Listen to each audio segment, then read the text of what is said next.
वृंदावन में एक बिहारी जी का परम भक्त था। पेशे से वह एक दुकानदार था। वह रोज प्रातः बिहारी जी के मंदिर जाता और फिर गौ सेवा में समय देता और गरीब, बीमार और असहाय लोगों के उपचार, भोजन और दवा का प्रबंध करता। वह बिहारी जी के मंदिर जाता, न तो कोई दीपक जलाता, न कोई माला, फूल, न कोई प्रसाद। उसे अपने पिता की कही एक बात, जो उसने बचपन से अपने पिता से ग्रहण करी थी और जीवन मंत्र बना ली। उसके पिता ने कहा था कि बिहारी जी की सेवा तो भाव से होती है। जो उनके हर जीव की, पशु पक्षियों की सेवा करता है, वह उन्हें प्रिय है।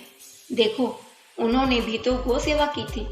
लेकिन एक बात थी, मंदिर में बिहारी जी की जगह उसे एक ज्योति दिखाई देती थी, जबकि मंदिर में बाकी के सभी भक्त कहते, वाह, आज बिहारी जी का श्रृंगार कितना अच्छा है, बिहारी जी का मुकुट ऐसा, उनकी पोशाक ऐसी। तो वह भक्त सोचता, बिहारी जी सबको दर्शन देते हैं, पर मुझे क्यों केवल एक ज्योति दिखाई देती है। हर दिन ऐसा होता।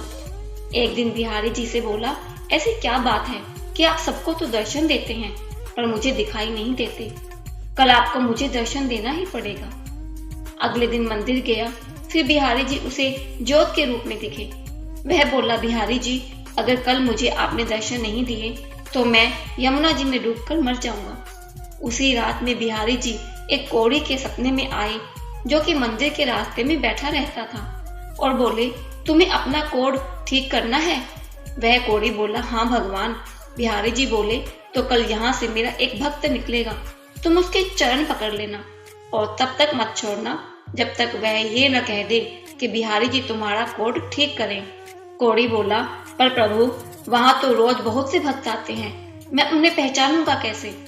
भगवान ने कहा, जिसके पैरों से तुम्हें प्रकाश निकलता दिखाई दे, वही मेरा वह भक्त है। अगले दिन वह कोढ़ी रास्ते में बैठ गया।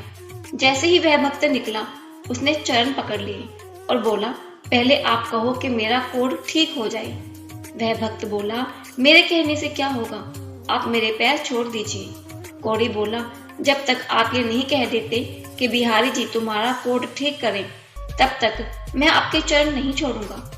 भक्त वैसे ही चिंता में था कि बिहारी जी दर्शन नहीं दे रहे। ऊपर से ये कोढ़ी पीछे पड़ गया, तो वह झुंझलाकर बोला, जाओ, बिहारी जी तुम्हारा कोढ़ ठीक करें, और मंदिर चला गया।